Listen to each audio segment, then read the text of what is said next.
Isang mapagpalang araw po sa inyong lahat, mga kapwa ko pusong nagmamahal at minsan ay nasasaktan.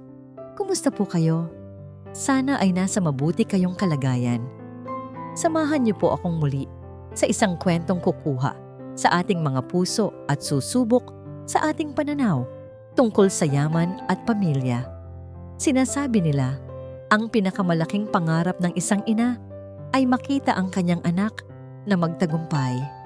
Pero, paano kung ang mismong tagumpay na yon ang maging pader sa pagitan nilang dalawa? Paano kung ang mansyon na ipinundar ng maraming taon ng pagsisikap ay maging isang ginintuang hawla? Halina't pakinggan natin ang unang kabanata ng kwentong ito na pinamagatang Imo, ang ginintuang hawla. Dumaan sa isang dambuhalang bakal na tarangkahan ang sinasakyang kotse ni Aling Dalisay. Automatiko itong bumukas nang walang ingay na para bang yumuyuko sa pagdating ng hari ng tahanang yon. Para sa kanya, ang tarangkahan ay hindi bumukas para sa kanya, kundi para sa anak niyang si Marco na katabi niya ngayon sa malambot na upuan sa likod. "Ma, we're here. Welcome to your new home," sabi ni Marco. Ang ngiti nito ay abot hanggang sa mga mata. Ngunit ang mga mata ring iyon ay tila pagod at puyat. Hindi makapagsalita si Aling Dalisay. Mula sa bintana ng sasakyan, natanaw niya ang isang bahay na hindi niya kailanman naisip na makikita man lang sa totoong buhay. Hindi ito bahay, isa itong palasyo. Puting-puti ang pintura, may matataas na haliging parang sa mga gusali sa Europa, at napapalibutan ng hardin na mas malawak pa sa buong lupain niya sa probinsya ng Talaani. Nang bumaba sila ng sasakyan, sinalubong sila ng dalawang kasambahay na nakauniporme pa. "Good afternoon, Sir Marco. Welcome home po, ma'am." Bati ng mga ito. Nginitian lang sila ni Aling Dalisay. Ang kanyang bestidang bulaklaki na isinadya niya para sa araw na ito ay tila naging luma at gusgusin sa tabi ng kaningningan ng lugar. Hinawakan niya ng mahigpit ang kanyang bayong na para bang ito ang tanging pamilyar na bagay sa mundong bigla niyang ginagalawan. "Ma, this is Villa Marilag," pagmamalaki ni Marco, habang inaalalayan siya papasok.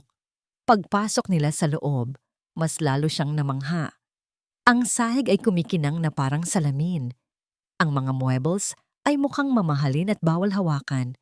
May isang dambuhalang chandelier na nakabitin sa gitna ng sala, kumukutikutap na parang libo-libong bituin. Napakalamig din ng hangin sa loob, malayo sa maalinsangang hangin ng Talaani. "Napakaganda, anak," halos pabulong niyang sabi. Ngunit sa likod ng paghangang iyon, may isang maliit na tinig sa kanyang isip na nagsasabing, "Hindi ako bagay dito."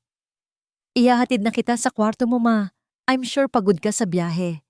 Ngunit bago pa sila makahakbang, tumunog ang telepono ni Marco. Agad niya itong sinagot. "Yes, Attorney Gomez? What's the update on the merger? Can you email me the documents? I need it ASAP."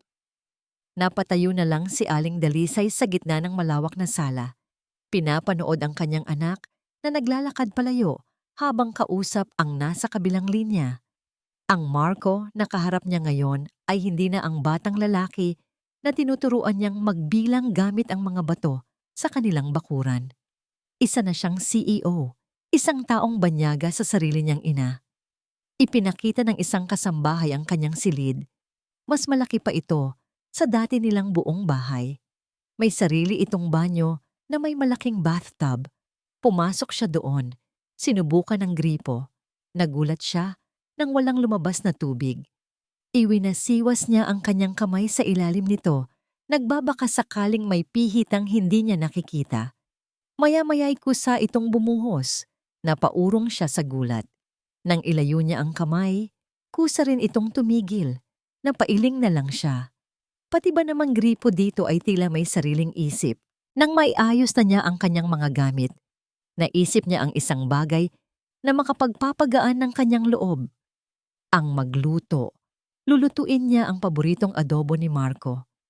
Ito ang paraan niya para maiparamdam sa anak na kahit nasa palasyo na ito nakatira, narito pa rin ang nanay niya para alagaan siya. Buong kumpiyansa siyang nagtungo sa kusina. Ito ay isang kusinang pangarap ng sinuman, malinis, malawak, at kumpleto sa gamit. Nakita niya agad ang mga sangkap na kailangan niya. Ngunit nang ilalagay na niya ang kawali sa kalan, natigilan siya. Walang apoy. Isang patag at itim na salamin lang ang naroon. Hinanap niya ang pindutan.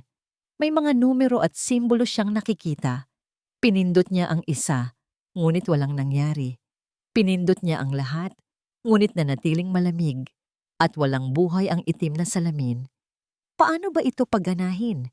Bulong niya sa sarili, habang nararamdaman ang unti-unting pag-akyat ng hiya at pagkainis. Sa talaani, kaya niyang magluto para sa isang buong baryo gamit lang ang lumang kalan de kahoy. Ngunit dito, sa makabagong kusina ng sarili niyang anak, hindi man lang niya kayang magpainit ng kawali. Para siyang naging mangmang. Habang abala siya sa pagsubok na paandarin ng kalan, isang malamig at matamis na boses ang narinig niya mula sa kanyang likuran. "Are you looking for something, Aling Dalisay?" Napalingon siya at nakita ang isang babaeng ubod ng ganda, nakasuot ng isang puting bestida na bagay sa kanyang makinis na kutis. Si Clarice, ang mapapangasawa ni Marco. "Ah, Hija, itong kalan. Hindi ko yata alam gamitin." Nahihiya niyang pag-amin. Lumapit si Clarice. Ang mga takong nito ay lumilikha ng matinis na tunog sa makintab na sahig. Tiningnan niya ang kawali. Pagkatapos ay si Aling Dalisay. Isang nangiti ang sumilay sa kanyang mga labi. Isang nangiting hindi umabot sa kanyang mga mata. "Naku, Nay, mukhang masanay po kayo sa kalandiuling, ano po?" Narinig ni Marco ang mahinang tawanan mula sa kusina. Nang pumasok siya, naabutan niyang tinuturuan ni Clarice ang kanyang ina kung paano gamitin ang induction stove. Isang bahagi ng puso niya ang natuwa. Nagkakasundo ang dalawang pinakamahalagang babae sa buhay niya. Ngunit may isang bahagi rin siyang nakaramdam ng kaba at kaunting hiya. Ang ina niya na kayang bumuhay ng anak sa pamamagitan ng paglalabada at pagtitinda sa palengke ay hindi marunong gumamit ng isang simpleng kusinilya. "Ma? Clarice? Everything okay here?" Tanong niya. Pilit pinapasigla ang boses para itago ang kaba. "Yes, mahal. Tinuturuan ko lang si Nay Dalisay with this newfangled stove." Sagot ni Clarice, ang ngiti ay perpekto. "You know, for someone who cooks the best adobo, according to you." "Si Clarice pa ang nagturo sa akin, anak. Nakakahiya nga," sabi ni Aling Dalisay, ang mga matay na kayuko. Hinawakan ni Marco ang balikat ng ina. "Ma, wag mong isipin yan. Normal lang naman ni bago. Ang importante, nandito ka na." Ngunit sa isip niya, umaalingaw-ngaw ang sinabi ni Clarice. Mas sanay po kayo sa kalandiuling. Alam niyang hindi iyon sinadya para manakit. Pero tumagos pa rin iyon. Kinagabihan, inihanda ni Marco ang lahat para sa isang espesyal na hahapunan. Darating ang ina ni Clarice, si Doña Esmeralda Valderrama. Kailangang maging perpekto ang lahat. Inabutan niya ang kanyang ina ng isang paper bag mula sa isang kilalang brand. "Ma, para sa'yo. Isuot mo mamaya, ha?" Binuksan ito ni Aling Dalisay. Isang simpleng bestida na kulay krema, gawa sa tela, na hindi niya mawari kung ano. Maganda ito, walang duda. Ngunit nang isuot niya ito, pakiramdam niya ay hindi ito para sa kanya.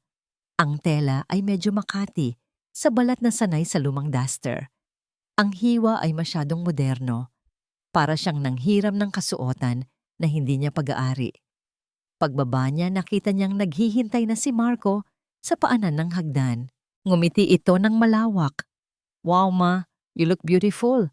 Bagay na bagay sa'yo." Pero nakita ni Marco ang pagkailang sa mga mata ng ina, ang paraan ng paghila nito sa laylayan ng bestida. "Hayaan mo na, Marco. Maninibago lang talaga si Mama," sabi niya sa sarili. Sakto namang dumating sina Clarice at Doña Esmeralda. Kung si Clarice ay isang mamahaling perlas, ang ina naman nito ay isang matalim na diamante.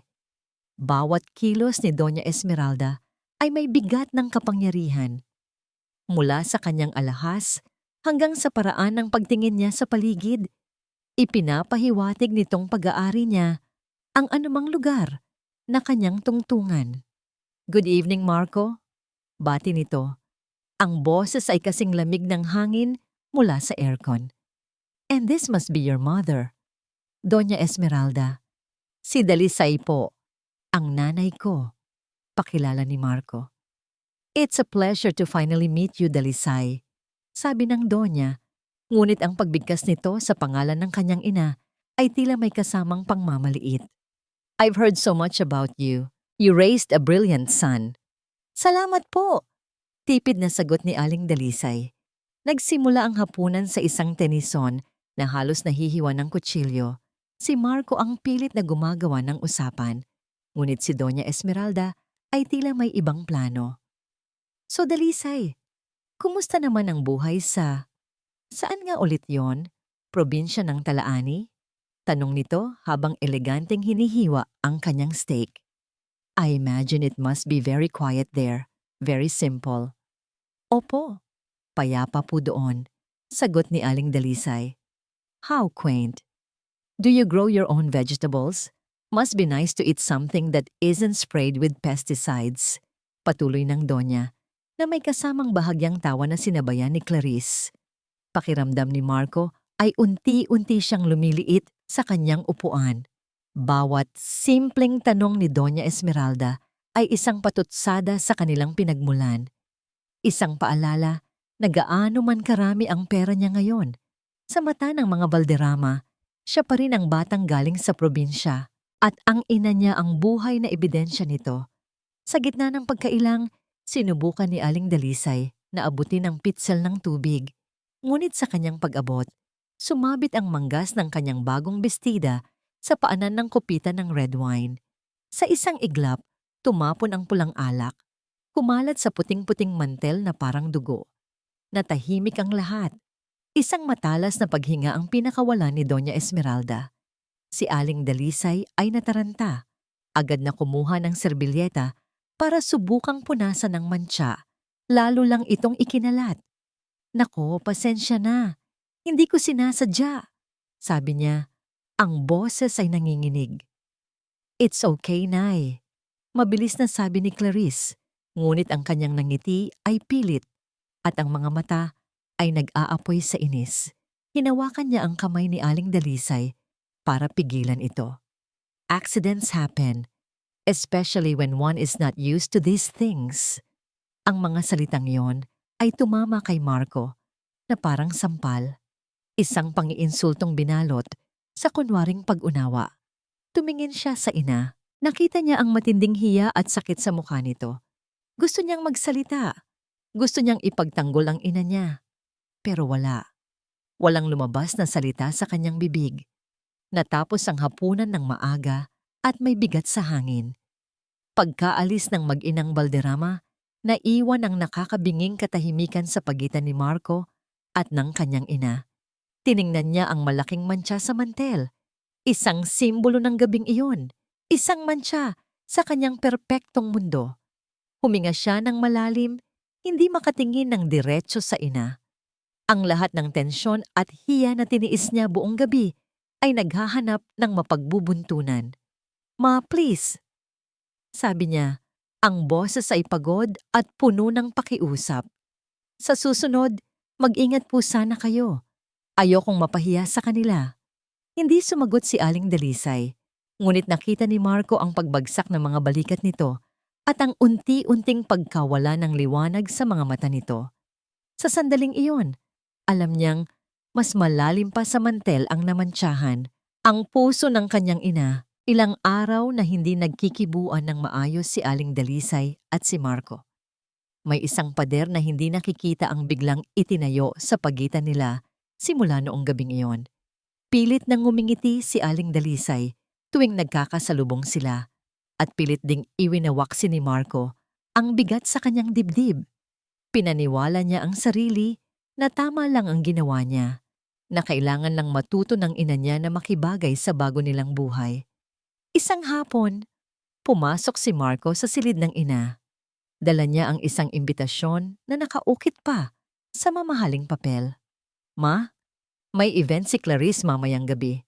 Launching ng bago niyang jewelry collection. Gusto kanyang makita doon, sabi ni Marco.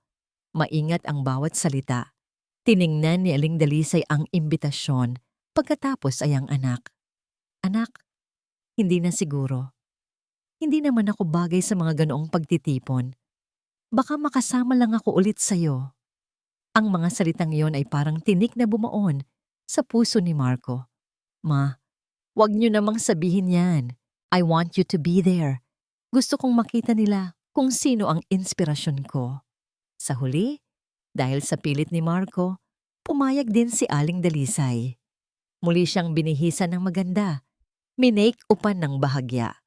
Pero habang nasa sasakyan sila papunta sa venue, isang grand ballroom sa isang 5-star hotel, pakiramdam niya ay isa siyang estranghero na suot ang uniforme ng kaaway. Pagdating nila, sinalubong sila ng mga kumikinang na ilaw ng kamera at ng mga taong nakabihis na parang dadalo sa isang royal ball. Ang bawat sulok ay puno ng mga kilalang personalidad, mga artista, politiko, at mga bigating negosyante. Agad na nilapitan si Marco ng mga kakilala. Naiwan si Aling Dalisay sa isang tabi. Hawak ang isang baso ng orange juice. Pakiramdam ay isang munting bangka na naliligaw sa gitna ng karagatan ng mga dambuhalang yate. Nagsimula ang programa. Ipinakilala si Clarice bilang the new face of Philippine luxury.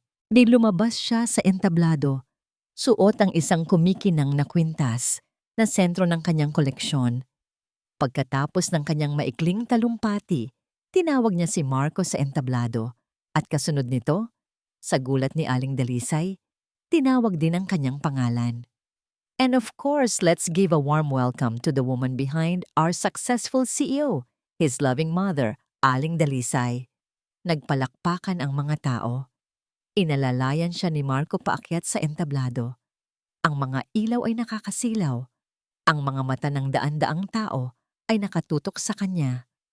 Pakiramdam niya ay hinuhubaran ng kanyang pagkatao sa bawat tingin. Nagsimula ang question and answer portion.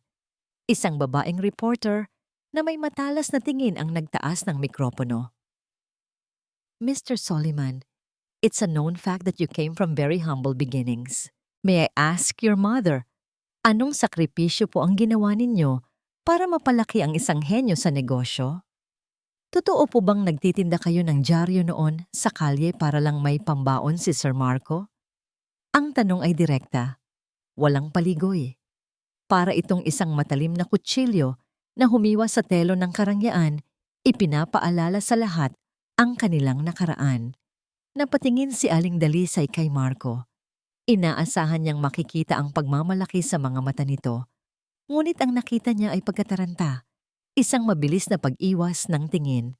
Si Marco, ang CEO ng Soliman Prime Holdings, ay biglang hindi makapagsalita. Pawisan ang kanyang noo. Well, my mother did everything she could, like any loving mother would. We've been through a lot and I'm grateful for that. Sagot niya, isang sagot na pangkalahatan at walang laman. Isang sagot na ligtas. Bago pa makapag-follow up ang reporter, mabilis na sumingit si Doña Esmeralda na kanina pa pala nasa gilid ng entablado. Kinuha niya ang isa pang mikropono. Ang kanyang ngiti ay kasing kinang ng mga alahas na suot niya. Ngunit ang kanyang mga mata ay kasing lamig ng yelo. What a touching question, simula. Niya, we are all proud of Marco's drive. It shows that with enough grit, anyone can change their stars.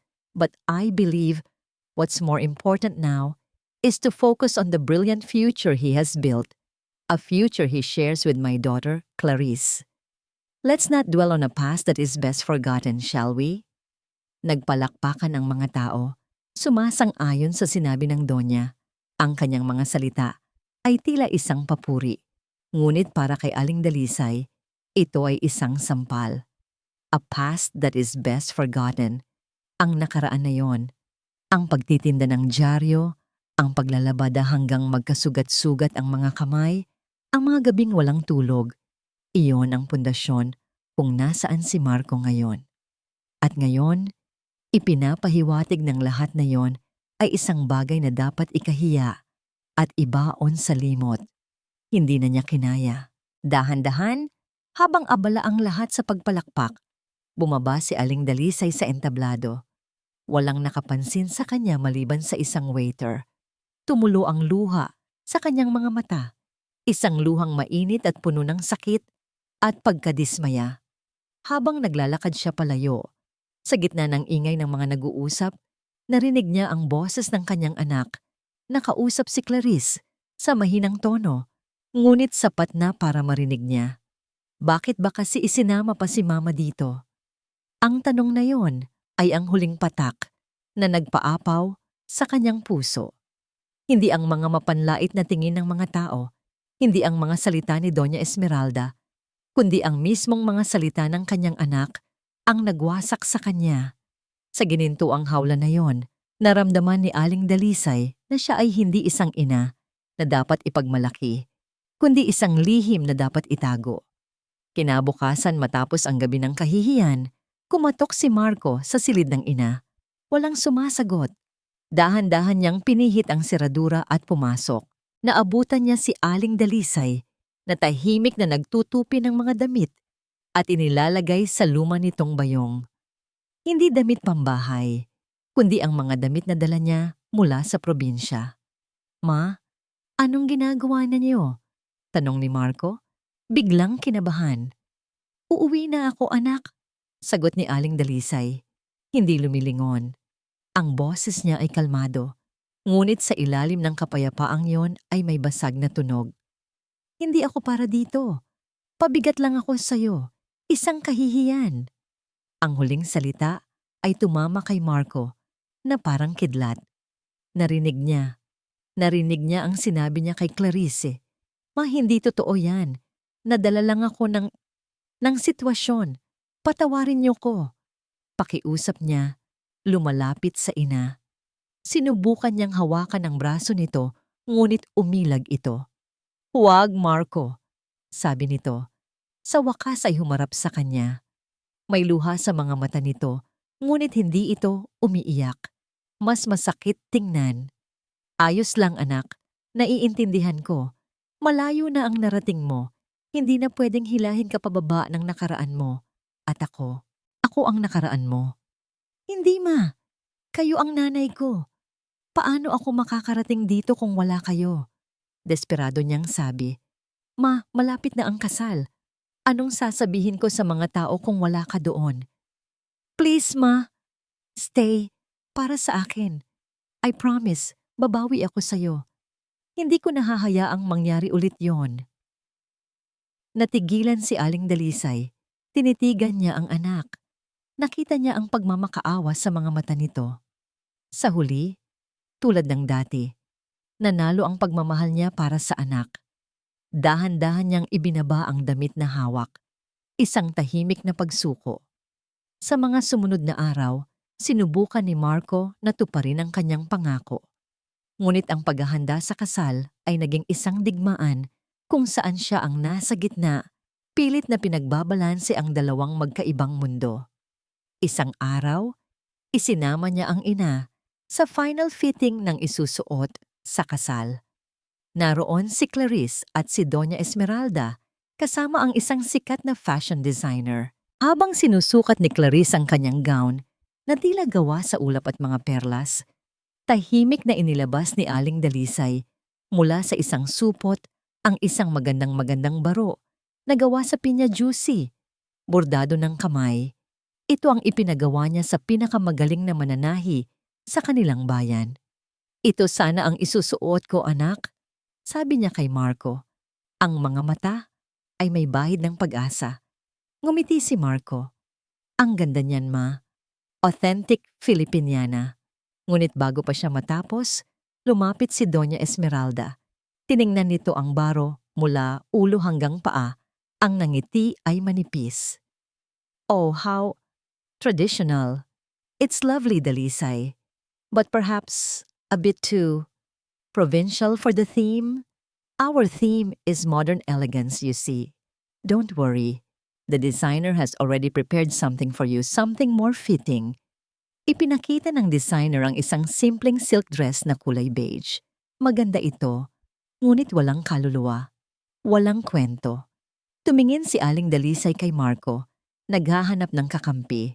Nakita ni Marco ang lungkot sa mga mata ng ina, pero nakita rin niya ang matalim na tingin ni Doña Esmeralda.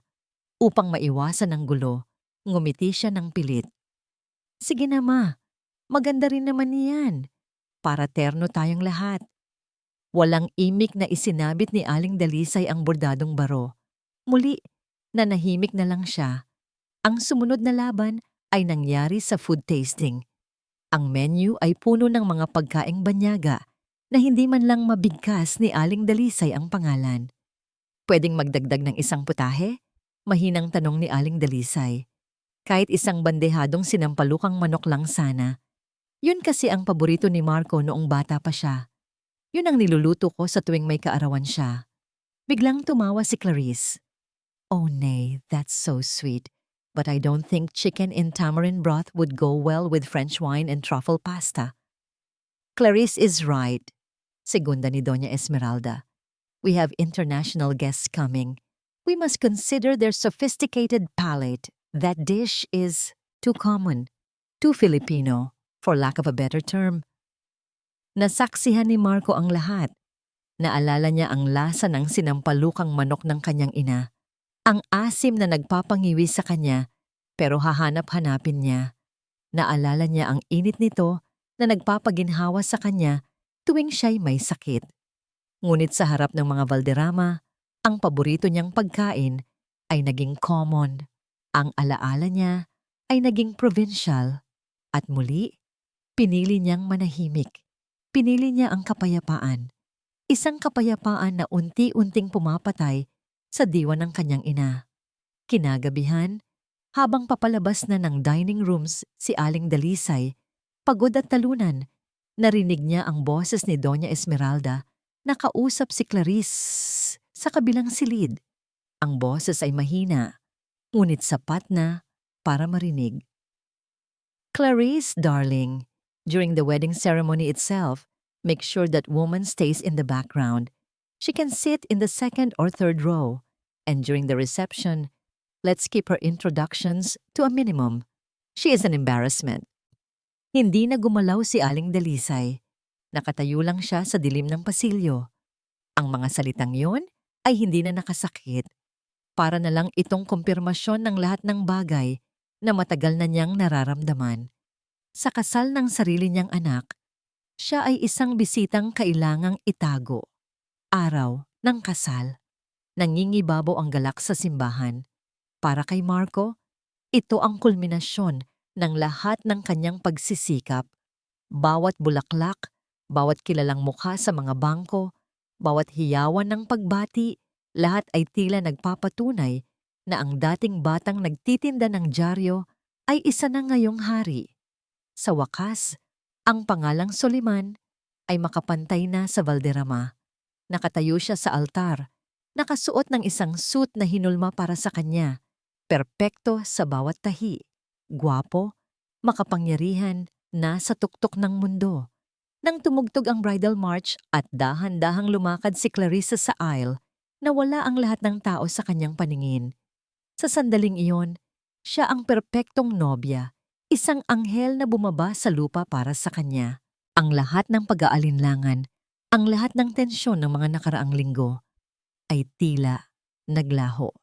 Isang kaligayahang may kaunting pagkabalisa, ngunit pinilit niyang isantabi. Ang seremonya ay naging perpekto, tulad ng inaasahan. Ang kanilang mga I do ay umalingaw-ngaw sa simbahan, sinelyuhan ng isang halik na sinalubong ng masigabong palakpakan. Habang naglalakad sila palabas, magkahawak kamay, ngumingiti sa mga kamera, naramdaman ni Marco ang isang uri ng kaligayahan na akala niya ay sapat na. Isang kaligayahang panandalian, balat kayo. Pagkatapos ng seremonya, Dinala sila sa isang private suite sa hotel para makapagpahinga at makapag-retouch bago ang reception. Naupo si Clarice sa harap ng isang malaking salamin, pinagmamasdan ng kanyang sarili na para bang isang obra maestra. Ang kanyang gown, gawa sa pinakamainam na Italian silk, ay kumikinang sa bawat galaw. At ang bawat perlas at kristal na nakatahi dito ay sumasayaw sa ilaw. "We look perfect, don't we, mahal?" sabi niya. Ang mga mata ay nagniningning. "We are perfect," sagot ni Marco. Niyakap ito mula sa likuran. Pilit niyang ipinaubaya ang sarili sa ideyang ito. Ang ideya ng isang perpektong buhay na kasama si Clarice. Ngunit sa ilalim ng ngiti niya, may bahagyang kaba siyang nararamdaman. May isa siyang huling tawag na kailangan sagutin mula sa event manager na may katanungan tungkol sa final arrangement ng reception. "Babalik ako kaagad, mahal. Just a quick check," sabi niya kay Clarice bago lumabas. Habang naglalakad sa pasilyo, may isang kakaibang pakiramdam si Marco. Isang pag-aalala. Isang maliit na bahagi ng kanyang isip ang nagpaalala sa kanya tungkol sa kanyang ina. Nakita niya si Aling Dalisay kanina, nakaupo sa silya sa labas ng suite. Tila nag-iisa. Gusto niyang balikan, kamustahin, ngunit ang profesionalismo at pagmamadali ay nanaig. Hindi na niya ito nakita pagbalik. Pagdating niya sa harap ng suite, tumigil si Marco. Narinig niya ang nagkakagulong mga boses sa loob. Isang boses na matinis, isang boses na nanginginig. May mali. Mabilis siyang pumasok. Ang kanyang puso ay bumagsak sa kanyang tiyan. Nakita niya si Clarice na nakatayo. Ang mukha ay namumula sa galit. At sa paanan nito, nakaluhod sa sahig, umiiyak at nanginginig, ay ang kanyang ina, si Aling Dalisay. Ang puting gown ni Clarice ay may malaking mantsa ng kulay kape sa laylayan. "Anong nangyari dito?" Halos pasigaw na tanong ni Marco. Ngunit bago pa makasagot ang sinuman, naglakad si Clarice papalapit sa kanyang ina. Ang galit sa mga mata nito ay nakakakilabot. "Hindi ko sinasadya," pakiusap ni Aling Dalisay. Ang mga kamay ay pilit na pinupunasan ng mantsa. "Hindi sinasadya. You are clumsy. You are useless. Palagi ka na lang pabigat. Palagi mo na lang sinisira ang lahat."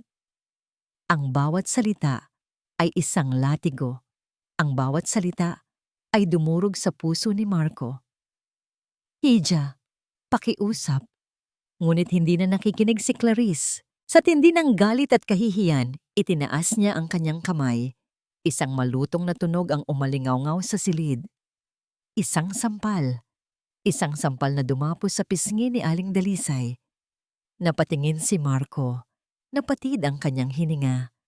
Ang kanyang ina, ang babaeng nagpalaki sa kanya, nagpakain, nagdamit, at nagturo sa kanya ng lahat ng alam niya ay bumagsak sa sahig. Ang kanyang mukha ay namumula sa tama at ang mga mata ay puno ng pagkabigla at matinding sakit.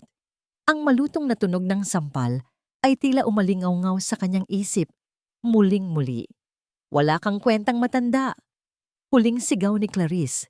Ang boses ay puno ng pagkasuklam. Hindi na siya ang nobyang anghel na nilakad sa aisle kanina. Siya ay isang reyna na nahubaran ng dignidad, puno ng galit. Sa sandaling iyon, tila tumigil ang mundo ni Marco. Ang lahat ng ingay, ang lahat ng karangyaan, ang lahat ng pangarap na itinayo niya kasama si Clarice ay naglaho. Ang tanging naririnig niya ay ang paghuni sa kanyang tainga at ang tanging nakikita niya ay ang kanyang ina, nakaluhod sa sahig, umiiyak at may bakas ng kamay sa pisngi. Naramdaman niya ang init na umakyat sa kanyang ulo. Ang dugo niya ay kumulo. Bumalik sa kanya ang lahat ng mga sandali. Ang paghamak sa kusina, ang paglait sa event, ang mga salita ni Doña Esmeralda, at ang kanyang sariling mga salita na bakit ba kasi isinama pa si Mama dito. Ang lahat ng yon ay humantong sa sandaling ito. Ang kanyang ina, na tahimik na nagtiis, ay sinampal sa mismong araw ng kanyang kasal. Ma! Sigaw niya. Tumakbo papalapit sa ina. Dahan-dahan niyang inalalayan si Aling Dalisay na tumayo. Hinawakan niya ang pisngi nito, naramdaman ang init ng pagkakasampal. Pagkatapos, dahan-dahan siyang bumaling kay Clarice. Ang mukha ni Clarice ay blangko ngayon, tila napagtanto ang kanyang ginawa. Ngunit huli na ang lahat. Sa mga mata ni Marco, walang bakas ng pagmamahal. Puro galit, sakit at pagkadismaya. Paano mo nagawa yan? Tanong ni Marco.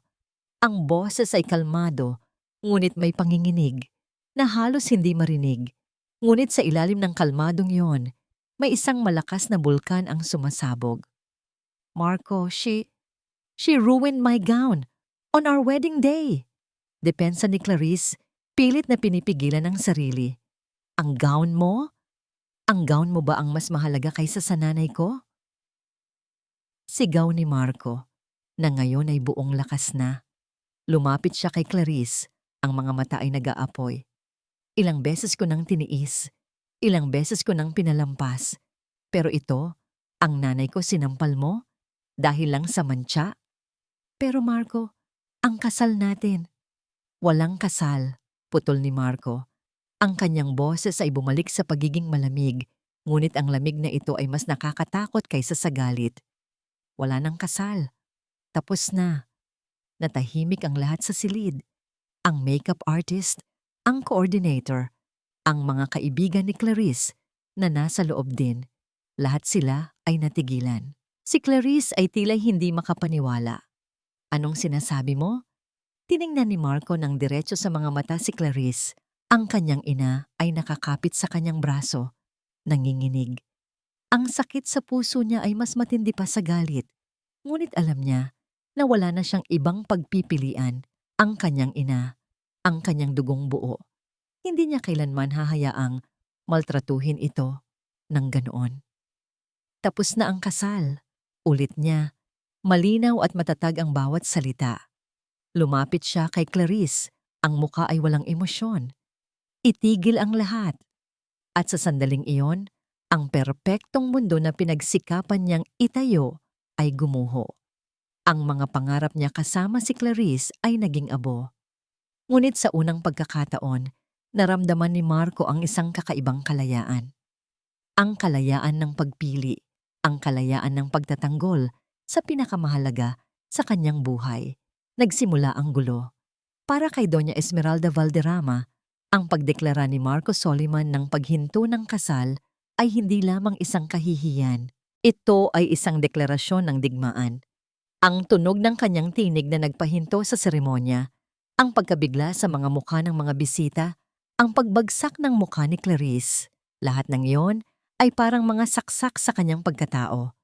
Ang kanyang pangarap para sa kanyang anak, ang kanyang maingat na pinlano na pag-uugnay ng kanilang pangalan sa lumalagong imperyo ni Marco ay biglang nawasak. Bawat hagik-hik, bawat bulungan ng mga bisita na nagulantang sa pangyayari ay tila isang balaraw na tumatagos sa kanyang puso at ego. Hindi na ito tungkol sa gown ni Clarice o sa pagkalikot ni Aling Dalisay. Ito ay tungkol sa Valderrama, sa pangalan ng kanyang pamilya na ipinagmalaki niya, na buong buhay niyang pinprotektahan, na ngayon ay tinapak-tapakan sa harap ng lahat. Marco Soliman, anong ginawa mo? Sigaw niya, ang boses ay matinis, ngunit ang lalim ng galit ay nanginginig sa bawat salita. Ngunit hindi siya pinansin ni Marco. Kinuha nito ang kamay ng kanyang ina. At sa harap ng lahat ng bisita, sa harap ng lahat ng kamera, iginiya nito si Aling Dalisay palabas ng venue. Ang pagpili ni Marco ay malinaw. Mas pinili nito ang ina nitong galing probinsya kaysa sa anak niyang ubod ng yaman at ganda. Ito ang pinakamalaking insulto. Isang sampal sa kanyang pagiging donya. Walang sinabi si Doña Esmeralda.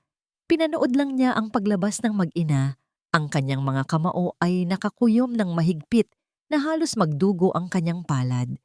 Huminga siya ng malalim, pilit na kumakalma. Ngunit ang apoy sa kanyang loob ay unti-unting lumalaki. Ang kanyang muka ay naging blangko. Walang emosyon. Isang maskara ng matinding poot. Agad siyang nagtungo sa isang pribadong silid. Kasunod si Clarice na humahagulgol. Mama, anong nangyari? Anong gagawin natin? Nasira ang lahat. Nasira niya ang kasal ko. Reklamo ni Clarice. Hindi na nakikita ang sarili nitong kasalanan. Tiningnan ni Doña Esmeralda ang kanyang anak. Hindi nakaramdam ng awa. Ang tanging nakita niya ay isang kapabayaan. Manahimik ka, Clarice. Matalim niyang utos na nagpatigil sa pag-iyak ni Clarice. Hindi ito tungkol sa kasal mo. Ito ay tungkol sa pangalan natin. Sa pangalan ng pamilyang Valderrama na ipinahiya sa harap ng buong lipunan. Bumalik sa isip ni Doña Esmeralda ang sarili niyang nakaraan. Ang mga panahong tinitingnan siya ng mababa dahil sa kanyang simpleng pinagmulan.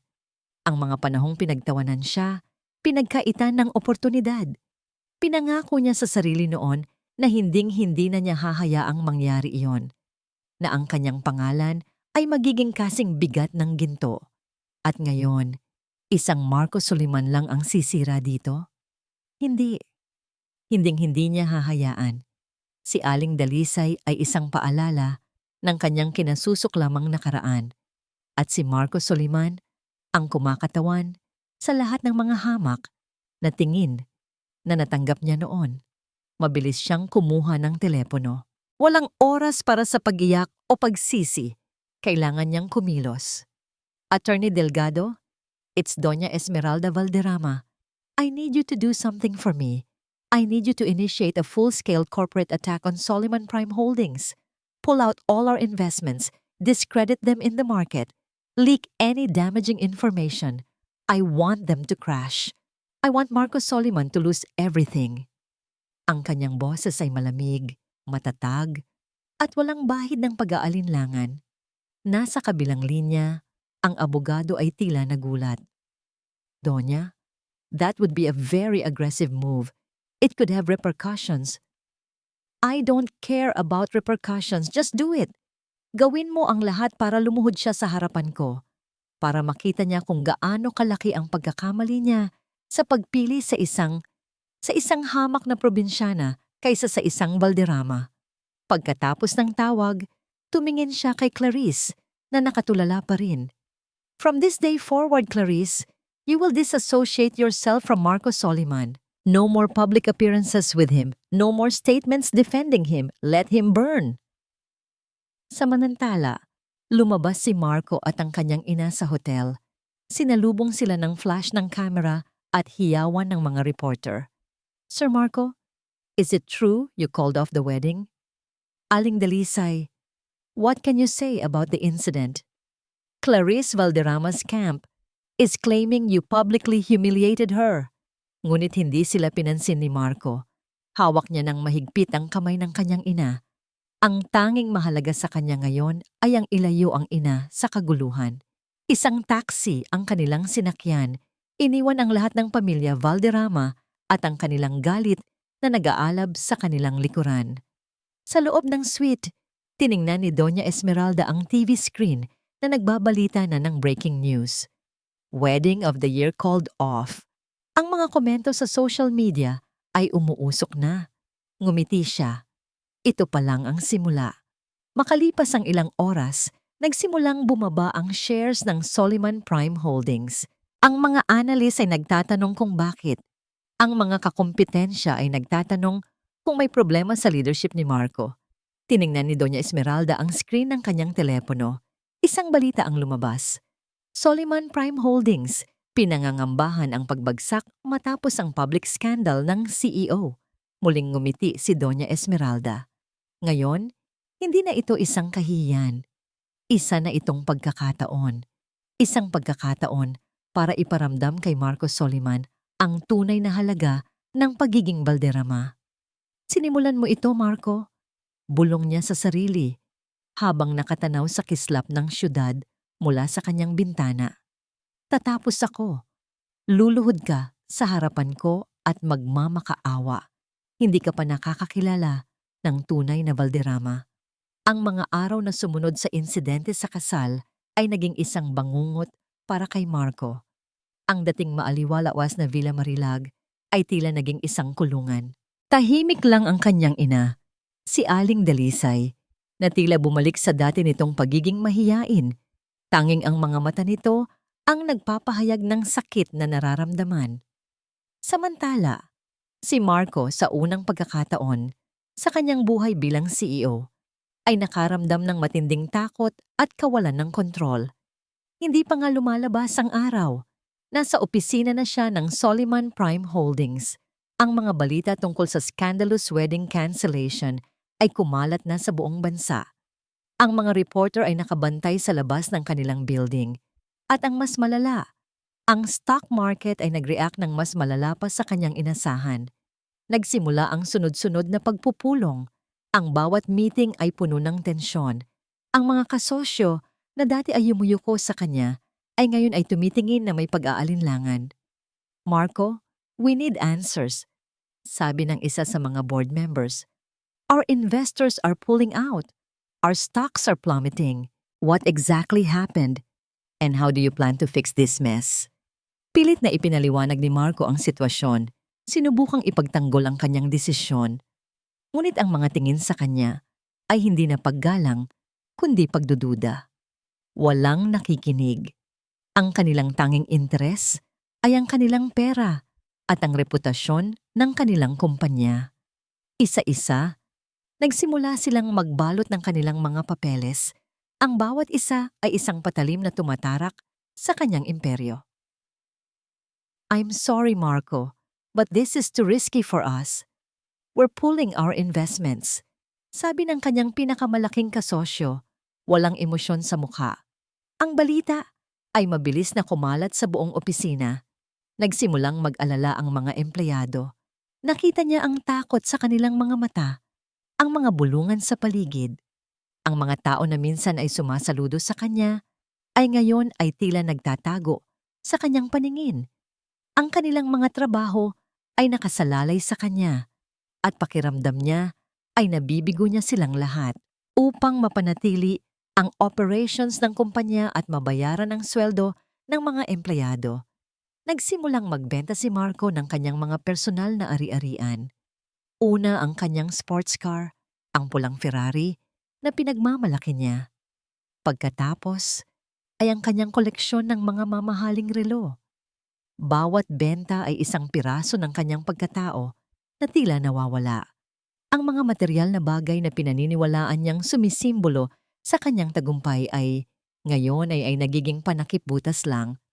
Sir, may urgent meeting po kayo with Attorney Benitez. Paalala ng kanyang sekretarya. Dumating si Marco sa meeting room. Naroon si Attorney Benitez, ang kanyang corporate lawyer, na mukhang pagod at balisa. Marco, I have some news. Not good, I'm afraid. Sabi ng abogado, inilapag ang isang stack ng mga papeles. A hostile takeover bid. Someone is trying to buy out Soliman Prime Holdings. What? Sino? Gulat na tanong ni Marco. An anonymous investor. They're offering a very low price, but considering the current state of the company, it's a lifeline. If we don't accept this, Soliman Prime Holdings will declare bankruptcy within weeks. Ang mga salita ay tumagos sa kanyang tainga, ngunit hindi niya maintindihan. Bankruptcy. Ang salitang yon ay parang suntok sa kanyang sikmura. Ang imperyo na pinaghirapan niya sa loob ng maraming taon. Ang mga gabing walang tulog, ang mga sakripisyo, lahat ay maglalaho. Bakit anonymous? Hindi ba pwedeng malaman kung sino? Tanong ni Marco. Desperado, umiling ang abogado. They insisted on anonymity. They just want a quick, clean deal. Take it or leave it, Marco. This is your last option. Wala nang ibang pagpipilian si Marco. Ang pagbebenta ng kumpanya ay nangangahulugang mawawala ang kanyang pangalan sa bawat sulok ng gusali. Mawawala ang kanyang pagkakakilanlan, ngunit ang pagtanggi ay mangangahulugang libu-libong empleyado ang mawawala ng trabaho at ang kanyang pangalan ay malalagay sa itim na listahan ng mga nabigong negosyante. Nanginginig ang kanyang kamay nang hawakan niya ang panulat. Tinitigan niya ang kontrata, ang mga numero, Ang pangalan ng Soliman Prime Holdings. Isang pirma. Isang pirma lang. At mawawala ang lahat. Naalala niya ang kanyang ama, ang mga pangarap nito. Naalala niya ang kanyang ina, ang pagmamalaki sa mga mata nito tuwing may nakikita siyang tagumpay.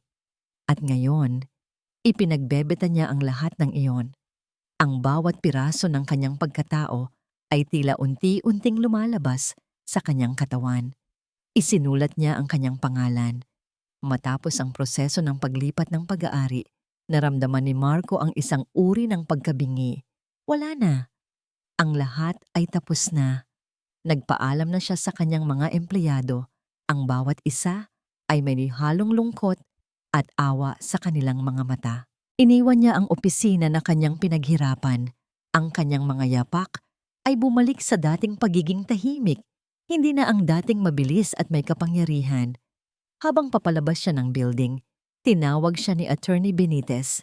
May kasama itong isang matandang abogado na hindi niya pamilyar. Marco, there's just one last thing.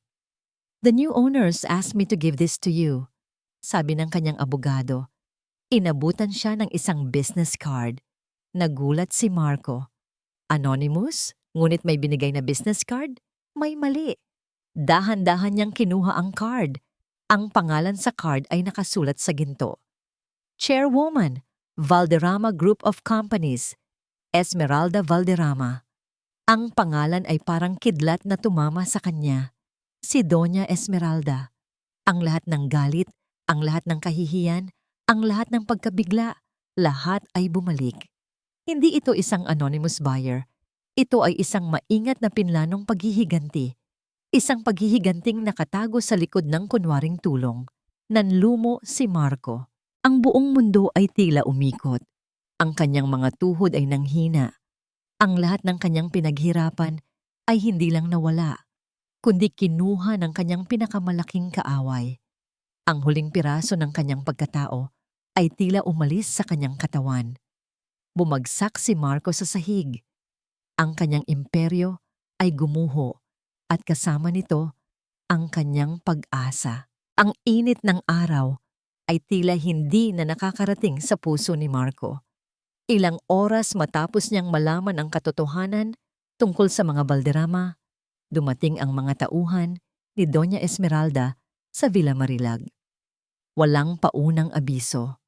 Ang buong mansyon ay biglang napuno ng mga bagong empleyado, mga bodyguards, kasambahay, at mga opisyal ng legal department.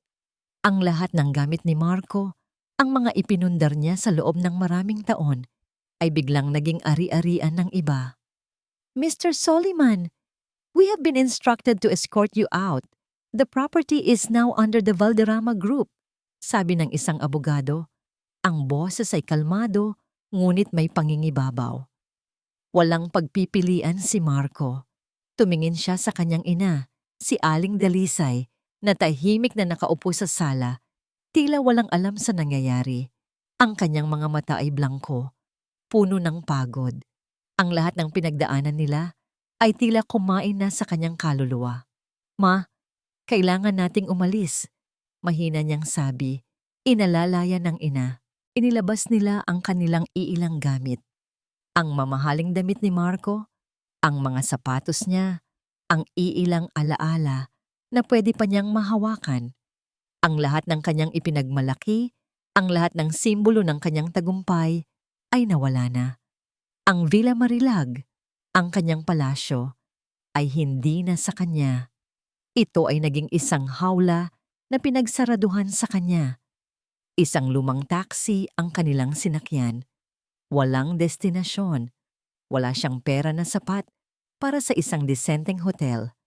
Ang kaisipang matutulog sila sa lansangan ay dumurog sa kanyang puso. Ang CEO na nagpapatakbo ng ₱1 bilyon kumpanya ay walang matutulugan. Isang malagim na katotohanan. Sa huli, napilitan siyang umarkila ng isang maliit na apartment sa isang liblib na bahagi ng Maynila. Ang apartment ay maliit, madilim, at mainit.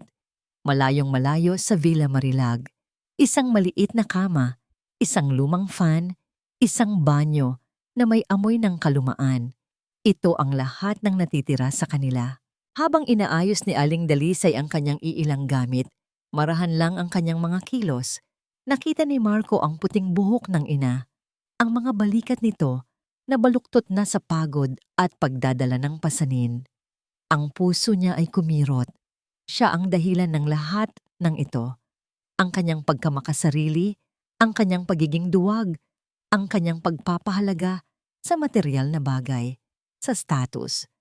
Ang mga salita ng ina na, "Ako ang nakaraan mo," ay umalingaw-ngaw sa kanyang isip. Sa kagustuhan niyang takasan ang nakaraan, winasak niya ang kanilang kasalukuyan. Gabi. Si Marco ay nakaupo sa sahig, sa gitna ng dilim, nakasandal sa pader. Ang tanging liwanag ay mula sa buwan na sumisilip sa maliit na bintana. Ang katahimikan ay nakakabingi. Wala na ang mga tawag mula sa mga investor, wala na ang mga email na kailangang sagutin. Ang natira na lang ay ang bigat ng kanyang mga pagkakamali. Tiningnan niya ang kanyang ina na natutulog sa nag-iisang kama. Mahimbing ang tulog nito, ngunit may mga maliliit na ungol na tila binabangungot.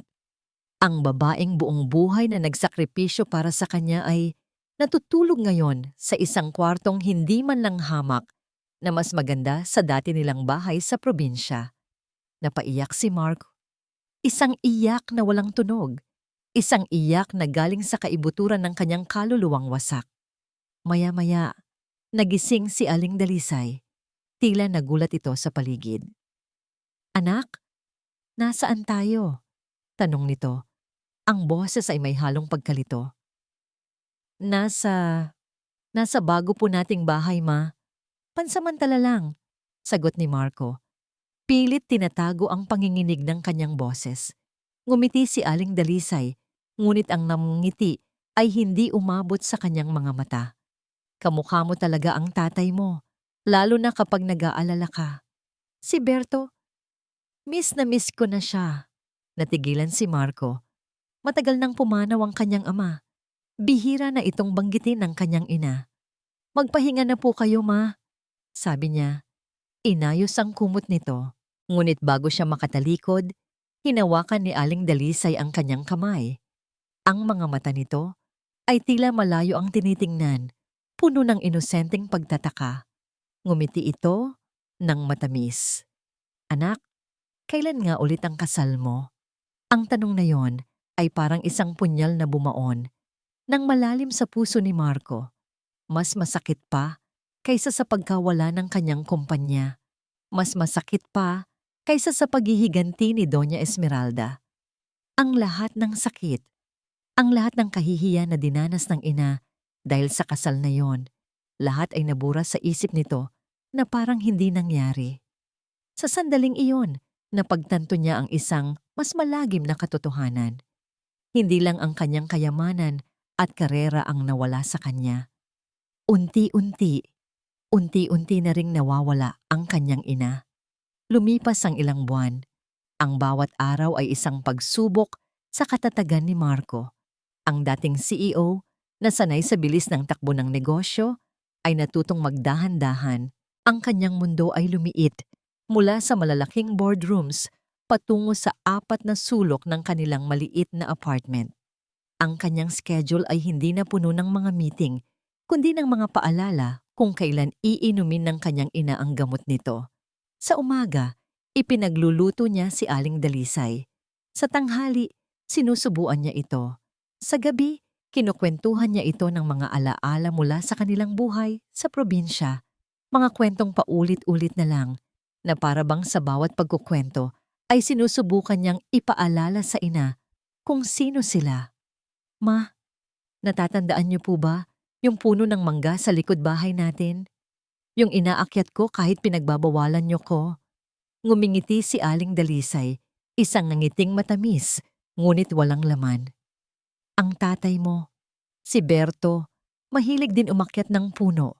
Napakakulit na bata." Hindi na itinatama ni Marco ang ina. Hinahayaan na lang niya itong maglakbay sa sarili nitong mundo ng mga alaala. Kahit na sa mundong iyon, siya ay unti-unting nawawala. Ang bawat paglimot ng ina ay isang patalim sa kanyang puso. Ngunit ito rin ang nagiging gasolina niya para bumangon sa bawat araw. Kailangan niyang maging malakas para sa kanilang dalawa. Isang hapon, habang namamasyal sila sa labas para makalanghap ng sariwang hangin, nakakita si Marco ng isang babaeng naglalako ng sampagita habang karga-karga ang maliit nitong anak. Nakita niya sa mukha ng babae ang pagod. Ngunit nakita rin niya ang determinasyon, isang determinasyong pamilyar sa kanya. Iyon ang determinasyon na nakita niya sa kanyang ina noong mga panahong naglalabada ito para lang may maipakain sa kanya. Sa mga sumunod na araw, nagsimula siyang mapansin ang marami pang katulad nila. Mga inang mag-isang nagtataguyod ng kanilang mga anak, mga babaeng lumalaban sa bawat araw na may ngiti sa labi sa kabila ng hirap. Sa bawat isa sa kanila, nakikita niya ang anino ni Aling Dalisay.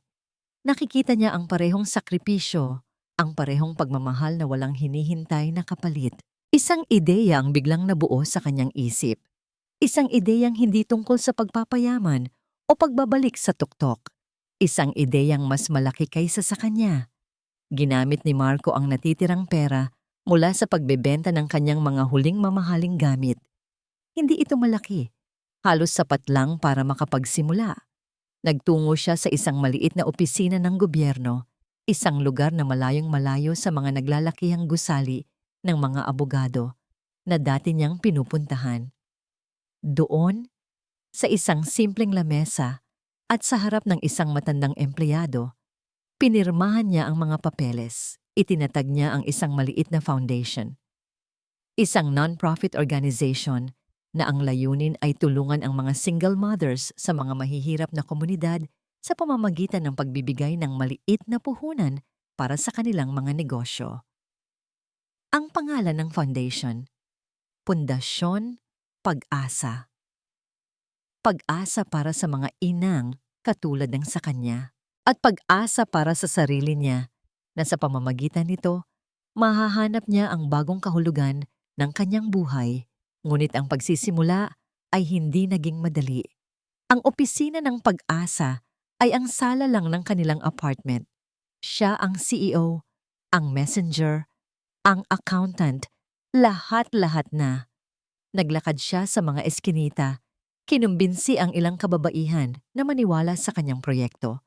Nakahanap siya ng 3 benepisyaryo, isang magtataho, isang mananahi, at isang naglalako ng kakanin. Ang pondo ay mabilis na naubos. Ang maliit na puhunan na naibigay niya ay hindi sapat para sa pangmatagalang tulong. Sinubukan niyang humingi ng donasyon sa mga dati niyang kakilala, ngunit lahat sila ay tila naglaho. Ang pangalang Marco Soliman, na dati ay nagbubukas ng lahat ng pinto, ay ngayon ay sarado na sa lahat. Isang gabi, pagod na pagod siyang umuwi. Tiningnan niya ang bank statement ng foundation sa kanyang lumang laptop. Halos wala ng laman. Ang pag-asang itinayo niya ay tila unti-unti na ring namamatay. Napaupo siya sa sahig, isinandal ang ulo sa pader, napapikit siya. Diyos ko, ito na ba yon? Hanggang dito na lang ba? Biglang tumunog ang kanyang cellphone. Isang text message. Hindi niya ito pinansin sa una, iniisip na isa lang itong promo. Ngunit may nag-udyok sa kanya na tingnan ito. Nang buksan niya ang mensahe, nanlaki ang kanyang mga mata. Ito ay isang bank notification. You have received a deposit of PHP 500,000 Bahinos in your Pundasyon Pag-asa account, RF number XXXX from anonymous donor. Binasa niya ito ng paulit-ulit, hindi makapaniwala. 500,000 piso, isang halagang parang milagro. Tiningnan niya ang pangalan ng nagpadala. Anonymous donor. Walang pangalan. Walang palatandaan kung sino. Sino ang magbibigay ng ganito kalaking halaga sa isang maliit at bagong foundation na tulad ng sa kanya? Sa isang taong tulad niya na itinuring ng talunan ng lahat? Ang tunog ng sampal. Iyon ang paulit-ulit na gumigising kay Clarice sa kalaliman ng gabi. Ang tunog ng kanyang palad na dumadapo sa pisngi ng isang matandang babae. Ang pagkabigla sa mga mata ni Aling Dalisay. At higit sa lahat, ang tingin ni Marco ng mga sandaling iyon. Isang tingin ng galit, pagkasuklam, at tuluyang pagkasira ng anumang pagmamahal na namagitan sa kanila. Ilang linggo na ang nakalipas mula sa araw ng kasal na naging isang bangungot, ngunit ang mga alaala ay sariwa pa rin, parang mga sugat na hindi naghihilom. Ang unang mga araw ay puno ng sigawan. Sa mansyon ng mga Valderrama, si Doña Esmeralda ay nagdiwang. Para sa kanya, ang bawat balita ng pagbagsak ni Marco ay isang tagumpay. Kita mo na, Clarice, iyan ang napapala ng mga taong kumakalaban sa atin, sabi ng kanyang ina isang gabi, habang hawak ang isang baso ng alak, ang mga matay nagniningning sa tagumpay. Ipinahiya niya tayo, kaya wawasakin ko siya.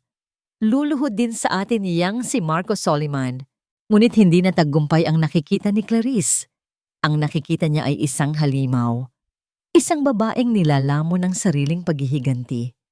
Nakikita niya sa kanyang ina ang hinaharap na ayaw niyang sapitin. Hindi na ito tama, Mama, mariin niyang sabi. Ang paghihiganti niyo, masyado na.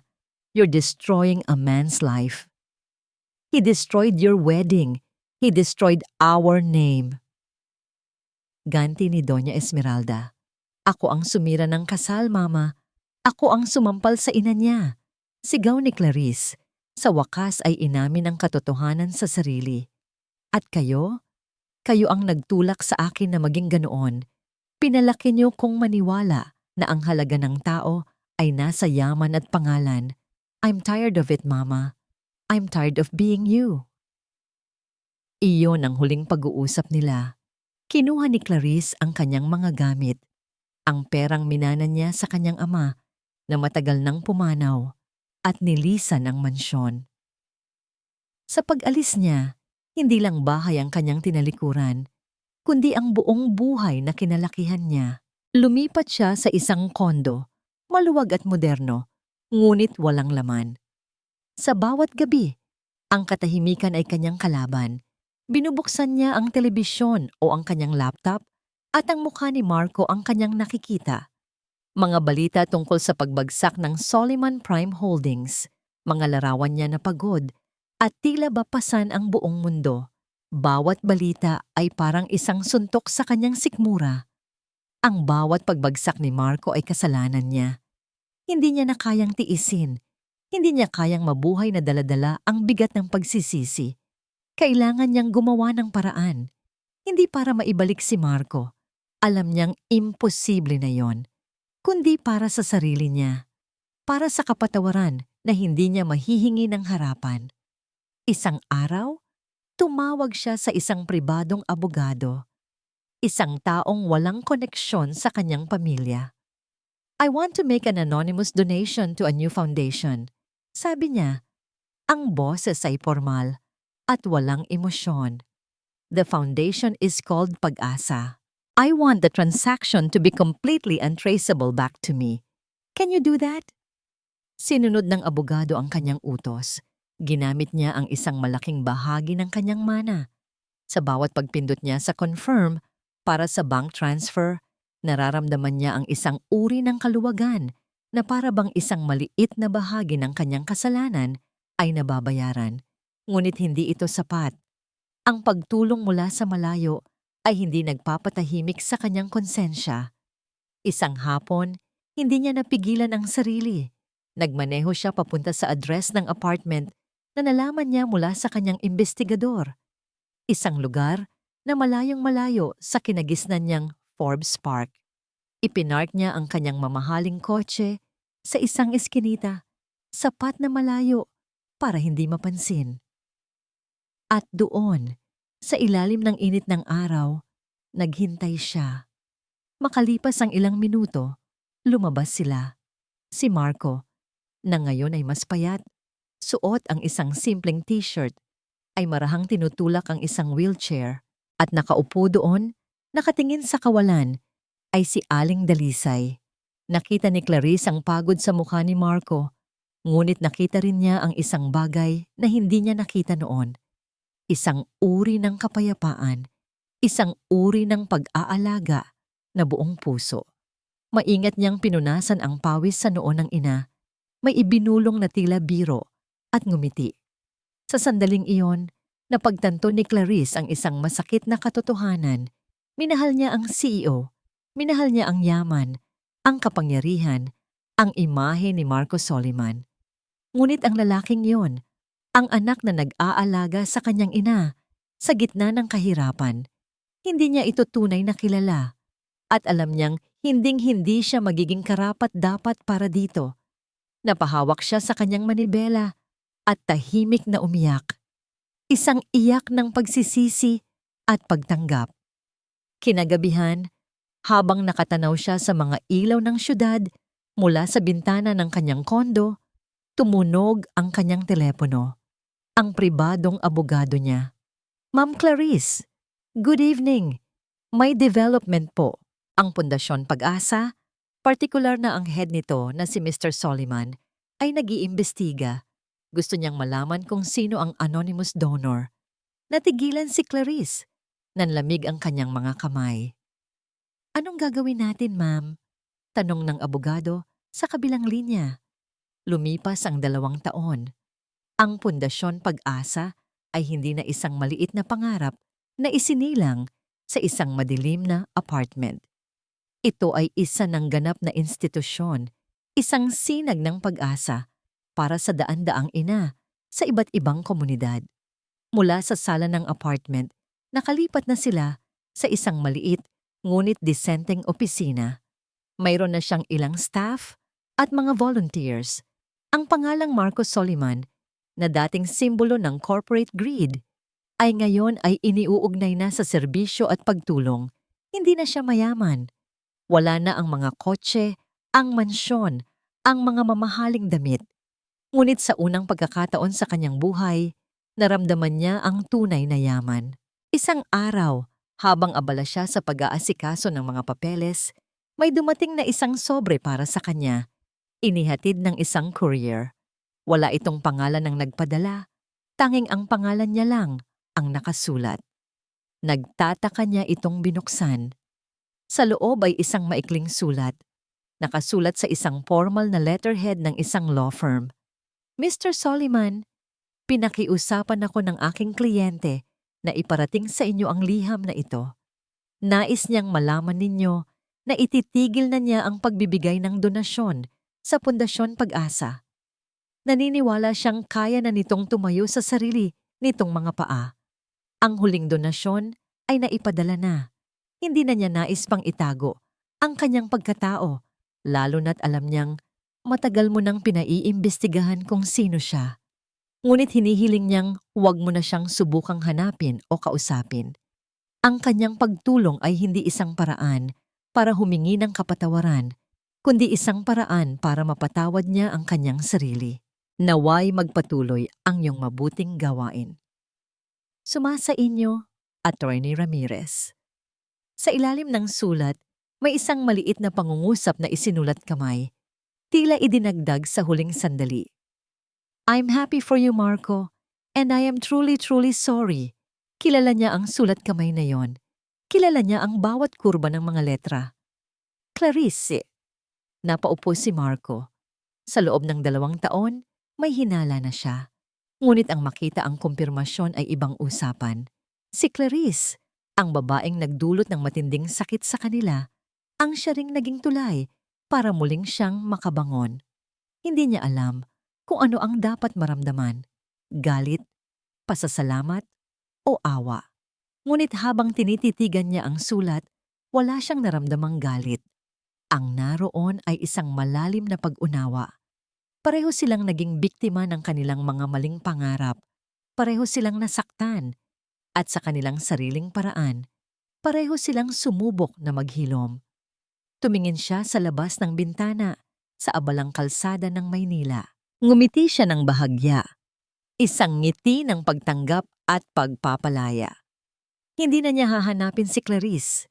Iyon ang pinakamagandang regalo na maibibigay niya rito ang kapayapaan. Isang montage ng mga tagumpay ng pag-asa ang naglaro sa kanyang isip. Isang ina na nakapagpatapos ng anak sa kolehiyo dahil sa kanyang maliit na karinderya. Isang mananahi na ngayon ay may sarili ng pwesto sa palengke. Mga batang masaya dahil hindi na nila kailangang tumigil sa pag-aaral. Ito ang kanyang bagong imperyo. Isang imperyong hindi nabibili ng pera. Kinahapunan, umuwi si Marco sa kanilang maliit na bahay na inuupahan malapit sa dagat. Isang lugar na mas payapa, malayo sa gulo ng syudad. Naabutan niya ang kanyang ina na nakaupo sa wheelchair sa may dalampasigan, pinapanood ang paglubog ng araw. Kasama nito ang isang caregiver na tumutulong sa kanya. "Ma," tawag niya. Lumapit at lumuhod sa tabi nito. Tumingin sa kanya si Aling Dalisay. Ang mga mata nito ay malinaw, ngunit hindi na siya nakikilala bilang anak. Ang alaala nito ay tuluyan ng nanahan sa nakaraan. Ngunit sa tuwing nakikita siya nito, isang matamis at pamilyar na ngiti ang laging sumisilay sa mga labi nito. "Nandito ka na pala, iho?" sabi nito. Ang boses ay mahina at malambing. "Ang bait mo naman. Palagi mo akong dinadalaw dito." Hinawakan ni Marco ang magaspang na kamay ng ina. Ang parehong mga kamay na nagluto ng kanyang paboritong adobo, naglaban ng kanyang mga damit, at humaplos sa kanyang noo tuwing siya'y may sakit. "Sino ka, iho? Ang bait mo naman," tanong muli nito. Isang tanong na paulit-ulit niyang naririnig. Ngumiti si Marco, at sa pagkakataong ito, may luhang pumatak mula sa kanyang mga mata. Ngunit hindi ito luha ng kalungkutan. Ito ay luha ng pasasalamat at ng dalisay na pagmamahal. Tumingin siya sa papalubog na araw. Ang ginintuang kulay nito ay tila yumayakap sa kanilang dalawa. "Isang kaibigan lang po," sagot niya. Ang boses ay puno ng kapayapaan. "At mahal na mahal ko po kayo." Ipinagpatuloy ni Marco ang pagbabasa ng kwento para sa ina. Ang kanyang boses ay kalmado at puno ng pagmamahal. Alam niyang hindi na maaalala ni Aling Dalisay ang kanyang pangalan, ang kanilang mga pinagdaanan, o ang mga sakripisyo nito para sa kanya. Ngunit hindi na yon mahalaga. Ang pagmamahal niya para sa ina ay hindi nangangailangan ng alaala para mabuhay. Ang pagmamahal na yon ay naroon, totoo, at walang hanggan. Iyon ang kanyang tunay na yaman. At dito nagtatapos ang kwento ni Marco at Aling Dalisay. Isang kwentong nagpapaalala sa atin ng isang mahalagang aral. Ang tunay na kayamanan ay hindi nasusukat sa dami ng pera sa bangko, sa laki ng bahay, o sa taas ng posisyon sa lipunan. Ang tunay na yaman ay matatagpuan sa isang pusong marunong magmahal ng walang kondisyon at sa pag-aalay ng sarili para sa kapakanan ng mga taong pinakamamahal natin. Maraming salamat po sa inyong walang sawang pagsubaybay at pakikinig. Sana po ay may napulot kayong aral at inspirasyon sa kwentong ito. Ano po ang masasabi ninyo sa naging kapalaran ni na Marco, Aling Dalisay, at Clarice? At anong uri naman ng kwento ang gusto ninyong marinig sa susunod? I-comment nyo lang po sa ibaba. Hindi dito nagtatapos ang ating paglalakbay. Marami pa pong kwentong kasing ganda at mas puno ng aral dito sa aming channel. Kung nagustuhan nyo ang kwentong ito, i-like, i-share sa pamilya at mga kaibigan, at mag-subscribe na rin para lagi kayong updated sa mga susunod pa naming kwento.